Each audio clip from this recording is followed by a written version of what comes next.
The greatest challenge has been taking what I've been working on outside, which was these very large-scale environmental installations, which started with the work I did for the Wexner Center for the Arts called Groundswell. The next piece was for the University of Michigan in Ann Arbor. It was called Wavefield, which is about a 10,000 square foot installation of sculpted earth and grass, and it was in front of a building, or actually in the courtyard of a building for aerospace and engineering.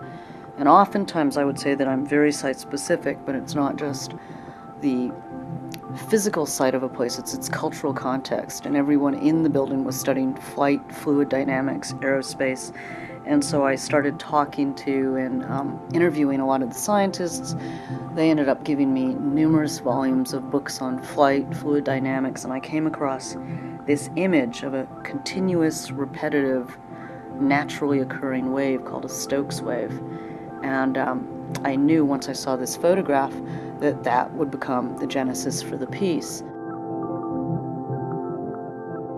I think that you're not supposed to say that you have favorite works. That piece has been incredibly important in my body of work. It also stumped me for a very long time. I had no idea how to make another piece as strong as that. And my instinct at that time was also to try to see if I could translate that type of large-scale environmental work to inside, which I think became the beginnings of what would become a show called Topologies, of which one of the pieces that really is almost the next step in where I was going with Wavefield is a piece called Untitled Topographic Landscape. It's made out of cut particle board. Its size in the end is 16 by 18 feet, and it is somewhat reminiscent of a dune formation, somewhat representative of water. There's a constant motion going on through it.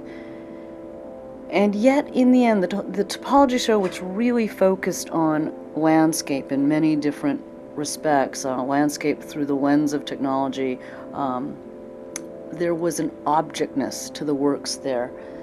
And I think perhaps it's taken me a longer time to produce a second show, but part of my goal was to truly directly take what I do outside, which are these much larger experiential environmental pieces. Can I pull them directly into a gallery and not change the voice? I created a piece for American Express in Minneapolis called A Character of a Hill Under Glass, and it began with this curiosity to say, we can walk out of doors on a gently rolling hill and never even notice it. But if you take that hill and you bring it inside, you almost feel like you're falling over. You feel it's so different, it's so steep, it's so off-putting and off-balance. And so just translating what is familiar outside to what is familiar inside led to numerous studies I made to figure out the slope of this hill, everything from gridded out pin landscape of nails so that I could minutely adjust to the inch. Then another iteration would be almost an egg carton type waffle structure, which is in the end how we ended up making the piece, which directly correlates with the topographic landscape in the Topology show. My very first thought was, wow, what if I could make that hill so steep so that when you walk up it, you could feel as if you could touch the ceiling. 8 years later, 2x4 landscape is that whim or intent.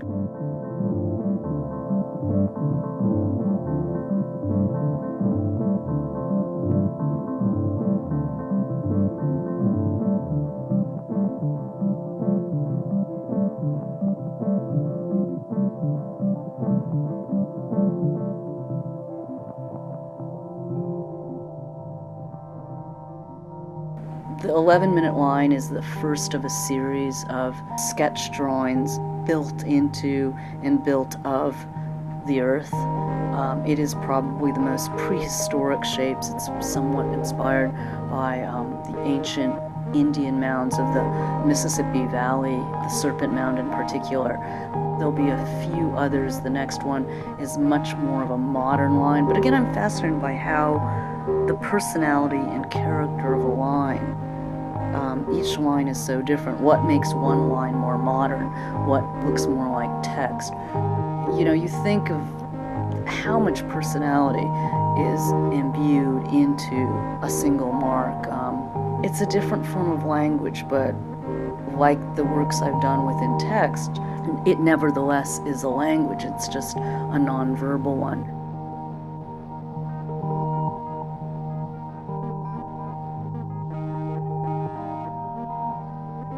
Counterpointing 11-minute line, my other latest artwork is a piece I did in my hometown in Athens, Ohio. I collaborated with my brother, language poet Ton Lin. It's called Input. It's a data punch card array that takes its form over a 3-acre site. So my personal connection first to OU was of Clippinger Labs and the computer labs, and then I asked my brother to collaborate with me, and he came up with a sort of a non-narrative narrative of childhood memories of Athens, Ohio, and so embedded into these rectangular 16 by 18 foot concrete retaining wall is a poem of sorts of his memories of Athens, Ohio. And I think what you begin to read as you go through it is that anyone who's spent any time there will connect back in some way or shape.